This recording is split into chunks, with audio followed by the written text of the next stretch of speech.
नमस्कार दोस्तों, मैं आपका रणवीर एक बार फिर हाजिर हूँ एक नई कहानी के साथ। एक समय की बात है, गिद्धों का एक झुंड खाने की तलाश में भटक रहा था। उड़ते-उड़ते वो एक टापू पर पहुँच गए। वो टापू उनके लिए एक स्वर्ग के समान था, क्योंकि वो वहाँ मेंढक, मछलियाँ, समुद्र के जीव-जंतु बड़ी मात्रा में थे और वहाँ गिद्धों का शिकार करने वाला भी कोई नहीं था।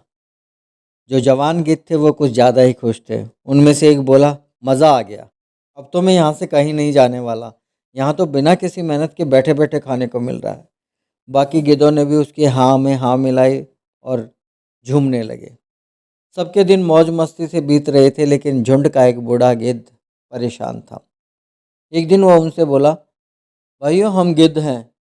हमें हमारी उड़ान और अचूक वार के लिए जाना जाता है, पर जब से हम यहाँ आए गए हैं तब से इतने आरामप्रस्त हो गए हैं कि कई तो महीनों से नहीं उड़े हैं और आसानी से भोजन मिल जाता है, इसलिए हम शिकार करना भी भूल रहे हैं, जो कि हमारे भविष्य के लिए अच्छा नहीं है।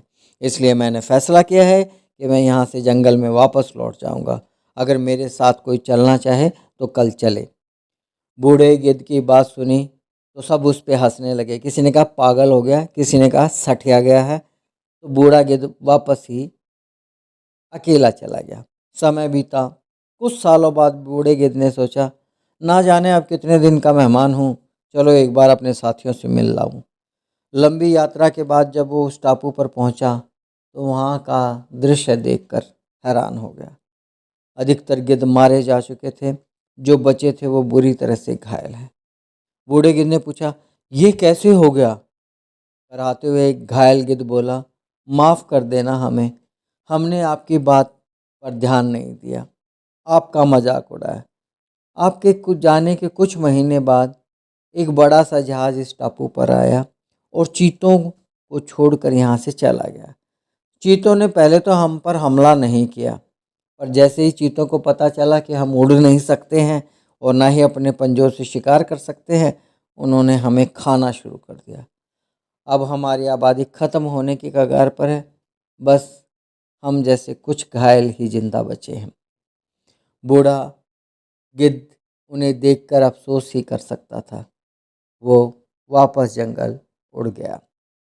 दोस्तों, अगर हम अपनी किसी भी ताकत का प्रयोग नहीं करते तो धीरे धीरे वो ख़त्म हो जाती है।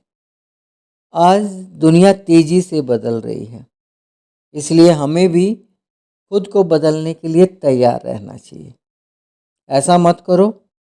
अपनी काबिलियत, अपनी ताकत को फिर भी ज़िंदा रखना है। अपने कौशल को, अपने हुनर को और तराशिए। उस पे धूल मत जमने दीजिए। बदलाव है, चकाचौंध है, उसमें इतने मत खो जाइए। और जब आप ऐसा करेंगे तो बड़ी से बड़ी मुसीबत आने पर भी ऊंची उड़ान भर पाओगे। मेरे साथ बने रहिएगा एक नई कहानी के लिए।